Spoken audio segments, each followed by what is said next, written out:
Y finalmente, un día se casaron. La luna de miel transcurrió prácticamente como un largo escalofrío. Al regresar del viaje, ese viaje en el cual ella hubiese preferido algo distinto, ambos pasaron 3 meses de relativa felicidad. Fue una felicidad singular, algo peregrina, pero felicidad al fin. Ella se llamaba Alicia, era rubia, tenía rasgos angelicales, era algo tímida también, y detrás de su serenidad se adivinaba alguien soñadora. El conjunto de esas características terminaba arrojando cierta debilidad, y esa debilidad nos remitía a una dependencia de ella por parte del que era su marido, dependencia material, pero también y sobre todo emocional. Él, en cambio, se llamaba Jordán, era un hombre alto, era un hombre duro, si usted quiere, con gestos secos, con facciones recortadas, que en definitiva hablaba muy poco, casi rozaba lo que uno podría considerar que era la mudez, pero en realidad la quería. En cambio, ella hubiese preferido que él fuera distinto. Ella hubiese preferido, en todo caso, a alguien más permeable a sus momentos expansivos, a sus momentos de cariño, de comunicación, a los que él respondía con una severidad importante.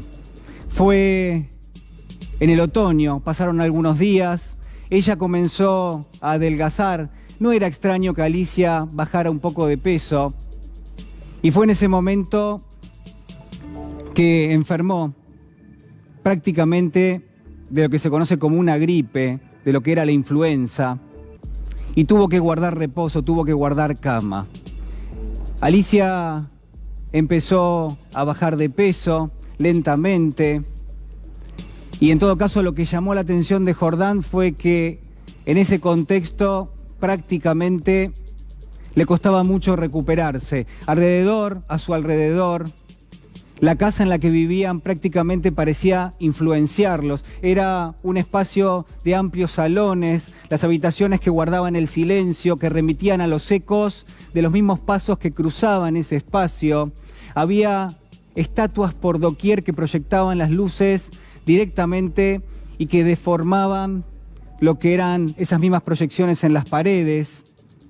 Había un patio blanco, algo que nos remitía y que le remitía directamente a quien escribe la historia a una especie de palacio encantado. Era un territorio virgen, un territorio en todo caso abandonado, un terreno glacial, si usted me permite, donde se desarrollaba la relación entre los dos. Alicia se recuperó finalmente de esa gripe y fue el momento donde salió caminando de su habitación, atravesó el comedor después de muchísimos días y al ponerse de pie se apoyó en su marido, salió del brazo de su marido hacia el jardín y fue ahí que él le pasó una mano directamente por la cabeza y que ella sintió una angustia enorme. Rompió en llanto, acomodó su cabeza en los hombros de él y lo abrazó. Él, en cambio, la miró distante, entendiéndola en parte, pero al mismo tiempo muy lejos de donde estaba ella. Después llegó el médico, la vio realmente muy débil, Alicia, le dijo que guardaba reposo, que tenía que ir directamente a la cama, y así lo hizo. Ambos prestaron atención a los consejos del médico, y fue el médico el que le pidió un minuto a Jordán y le dijo: si Alicia no mejora, vamos a estar en problemas. Si Alicia no mejora, la vida no va a ser distinta. Al otro día, Alicia apareció prácticamente en un estado terminal. Estaba lívida, anémica, y allí volvieron los médicos, la miraron sin comprender qué era lo que estaba pasando. Apenas había registrado algunas horas de reposo y sin embargo estaba en un estado muchísimo peor. Jordán se paseaba directamente por los salones de la casa, salones vacíos, espaciosos, y trataba de entrar en la habitación para mirarla a ella. La alfombra de esa habitación ahogaba los pasos de él y era él el que la miraba una hora tras otra. No entendía qué era lo que estaba pasando, pero sabía que Alicia, en definitiva, se moría. Fue un momento, ella cruzó su mirada con la de él, le hizo un gesto, él se acercó, lo tomó de la mano y ella le hizo una sonrisa. Al otro día, Alicia estaba muchísimo peor. Los médicos volvieron y le dijeron a su esposo que nada podía hacerse, que esa anemia se había transformado en algo totalmente mortal y que a Alicia nada más le quedaban algunas horas de vida. Fueron en esas horas que alguien se acercó a la habitación, intentó arreglarle la cama. Ella le dijo que no tocase absolutamente nada. Intentaron arreglarle también el almohadón donde apoyaba su cabeza, pero ella no quería saber nada. Querían que la dejaran en paz y así lo hicieron. Se fue perdiendo lentamente su salud en el medio de alucinaciones y la voz se fue apagando hasta que finalmente falleció. Pasadas algunas horas y cuando ya el cuerpo de Alicia había sido retirado directamente de la cama, entró el ama de llaves en esa habitación. Tenía como objeto acomodar las sábanas, retirarlas en todo caso. Y fue que se acercó y que estaba por allí el marido de Alicia cuando ella exclamó prácticamente con asombro que ahí en la almohada había unos pequeños hilos de sangre. El marido, Jordán, le preguntó qué era eso. Ella se acercó y en todo caso lo que hizo fue tomar directamente la almohada para examinarlo mejor. Y ahí fue que le generó un asombro absoluto. Esa almohada pesaba muchísimo más que cualquier otra almohada de plumas que uno pudiese sostener. Se le cayó al piso y Jordán le pidió al ama de llaves que la levantase y la pudiese a contraluz.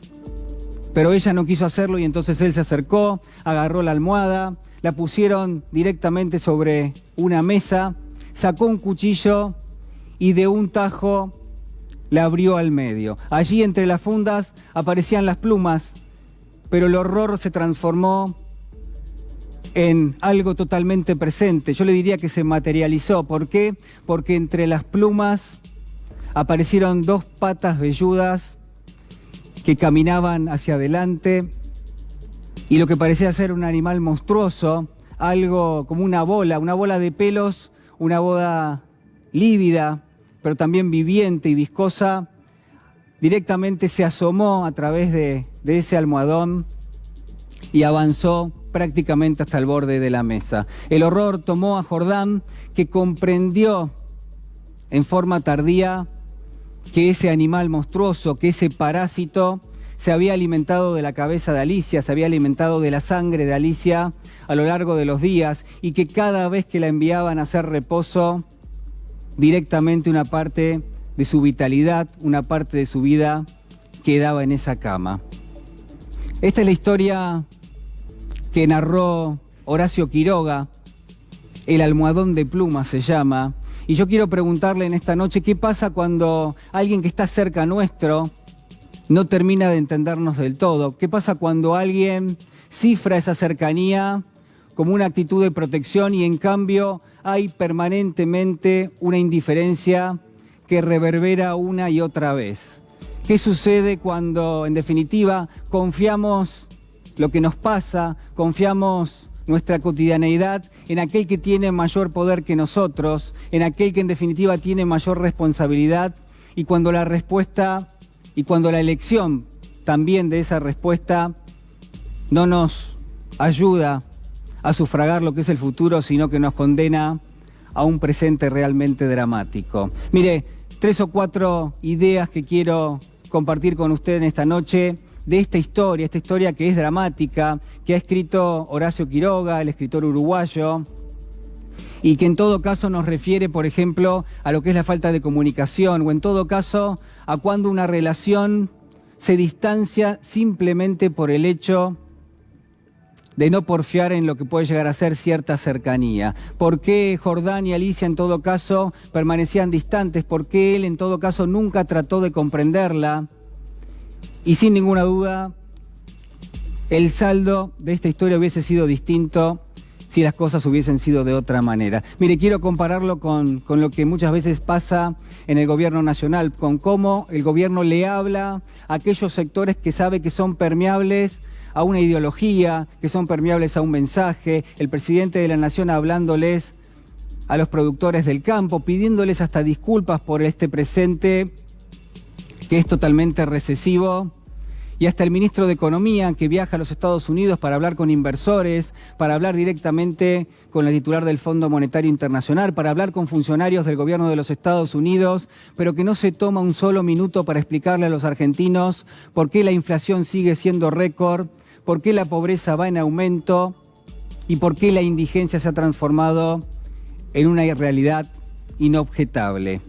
De la misma manera quiero preguntarle ¿por qué el gobierno ratifica lo que es un diagnóstico que a todas luces lo que está arrojando es un saldo totalmente negativo? ¿Por qué Jordán y el médico ratificaban permanentemente lo que pensaban de Alicia si Alicia desmejoraba día a día y en algún caso ese camino la llevó directamente a la muerte? Mire, me parece que el gobierno no hace más que insistir con una misma receta diciendo que es el único camino y a todas luces lo que nos rodea, la inflación, la pobreza, lo que han trepado los alimentos, las dificultades para afrontar la vida material, se transforman en algo que está comprobado y estamos comprobando que cifran un escenario totalmente dramático. Así como le digo esto, también le digo que el tiempo es una clave realmente importante, no solo en la historia, donde en un par de días, en 4 o 5 días se consume la vida de Alicia,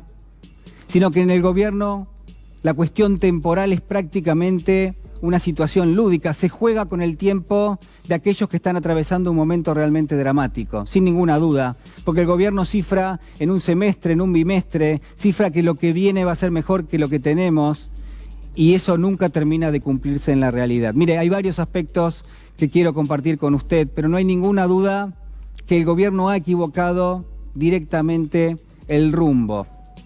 Y que en todo caso habrá que preguntarse si quienes estamos descansando, se lo digo prácticamente entre comillas, en la responsabilidad de quienes manejan la cosa pública, quienes detentan la posibilidad de hacer políticas públicas, si todo eso realmente tiene que ser así y si en todo caso hay una respuesta del otro lado. En la Argentina sube la pobreza, sube la indigencia, hay mayor desigualdad y hay menor inclusión. Y si usted se pregunta por lo que viene, yo le puedo decir que en todo caso, si esto es así, tenemos un pronóstico reservado.